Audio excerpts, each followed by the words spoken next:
আপনারা যে কিছু কিছু মানুষ বলেন জীবনে ভালো থাকতে গেলে কম্প্রোমাইজের দরকার, কম্প্রোমাইজ করলে তবেই ভালো থাকবা। কম্প্রোমাইজ মানে কি আপনারা কি বুঝেন? যেহেতু বুঝেনই না সেহেতু এগুলা বিষয়ে জ্ঞান দেওয়ার কোনো প্রয়োজন আমি মনে করি না। কম্প্রোমাইজ এটা না যে কাউরি বিরুদ্ধে জোর করে কোনো কিছু চাপাই দেওয়া, ইচ্ছার বিরুদ্ধে নিয়ে গিয়ে সেটা হাসিল করানো। কম্প্রোমাইজ জীবনে থাকা লাগবে, এটা সত্যি। তাছাড়া সুখে থাকা যায় না, এটা আমিও জানি এবং মানি, কিন্তু সেটা উভয়ের সম্পর্কের মধ্যে একটা ভালোবাসা থাকা দরকার, বিশ্বাস থাকা দরকার। তাছাড়া কম্প্রোমাইজ আসে না।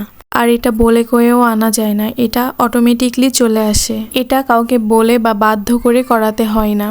ভালোবাসা দিয়ে সবকিছুই সম্ভব। কিন্তু আপনারা যারা মনে করছেন যে কাউকে জোর করে ইচ্ছার বিরুদ্ধে গিয়ে কোনো কিছু চাপিয়ে দিয়ে বলবো যে এটাই কম্প্রোমাইজ, তো আপনাদের এই বিষয়টা না একদম ভুল। একটা কথা সবসময় মনে রাখবেন, কাউকে জোর করে কিচ্ছু হয় না, সবকিছু ভালোবাসা দিয়েই সম্ভব।